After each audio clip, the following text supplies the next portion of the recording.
What's up, Cardinal Network? Junior Brice Morgan here. I'm here with Coach Daughtery, the coach for the varsity girls soccer team, and we are going to be talking about the team's playoffs run. How excited were the girls to be in the playoffs again this year? Well, first, thanks for having me today, Brice. I appreciate the opportunity to talk about the program. They're very excited. Those were part of our goals from the beginning of the year, was to go regular season and then area and then focus on the playoffs. So last year you and your team made it to state, and how did you use that to motivate like the whole team to get to state? Well, I think that when you make it that far, it's a really good opportunity and a really wonderful experience for people. They remember that, and it's like I told them last year, don't forget this experience, because sometimes it's really hard to get back to the Final Four, and it's even harder to get back to the championship game. So the way that we kind of looked at it was, after that game, I started immediately focusing on work and preparation for the upcoming this 2024 season. As far as getting there, once again, we kind of break everything down into preseason, regular season, area play, come back after spring break, area play, and then literally it was game by game, first round, second round, just focus on each game at hand. And once you get through that, then you move on to the next. And eventually, we were fortunate and blessed enough to get back to the state championship game. How much do you push yourself during the playoff times? Quite a bit, even during the regular season.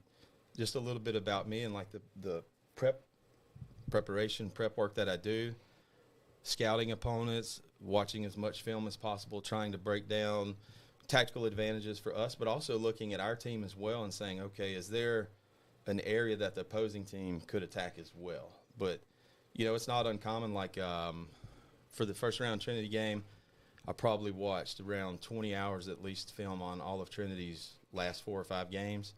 Then once we got past them, I went immediately after that night and started watching film on Orange Beach again, breaking them down, going back, watching their games, watching our games about what we could do different. And the moment that we beat Orange Beach, I actually waited until the next day to start watching film on Aniata and breaking down and preparing for them. So again, y'all being in playoffs this year, how do you plan to keep that going in the future? Well, it's kind of the culture that we're trying to establish here is that, if we do what we control, and if we work on the things that we work on the training ground, and if we play our game, we'll be just fine. It all starts with, preparation during the season. Can we schedule some teams to get some good games? Then you focus and go into area play. How do you do an area play? And then going forward, one thing that I do a little different when we came back from spring break this year is we had a bunch of rainouts, and our 4 toughest area games were scheduled literally back to back to back to back. So I changed our approach. I went to a block system of practice to where we would practice in blocks for 8 to 10 minutes on specific items that we needed. But more importantly, always focusing on keeping people fresh. So you want people, as you enter the playoffs, where you're peaking and then eventually getting to the finals, versus having, worked so hard physically and mentally that they're drained and they're tired and they're not playing their best soccer come playoffs. So you had people go to college for soccer. How did you prepare them for that? Well, I think one thing that we focus on and work on in our program is how to create value for yourself as a player and a person. So we always talk about creating value, whether it's in the academic classroom, whether it's leadership, whether it's your play on and off the field. And we've been fortunate and blessed that, we have 2 players, Tatum Hoffman this year going to Columbia State, and then Liz Stroud going to Southern Union. And we actually had a couple more that could go play, but they decided to, take the academic route, and, they want to go to whether it was Auburn or University of Florida. Because we have, at various times, coaches inquire and always asking about specific players. But it's just about creating value and just the leadership and the hard work that you bring. You want that to transition from high school into the next level, because it'll be even harder at the next level. So for the people wondering, how long do you expect to be a coach for St. Michael's soccer team? I don't know. hadn't really thought about that. I always think about, first and foremost, my family.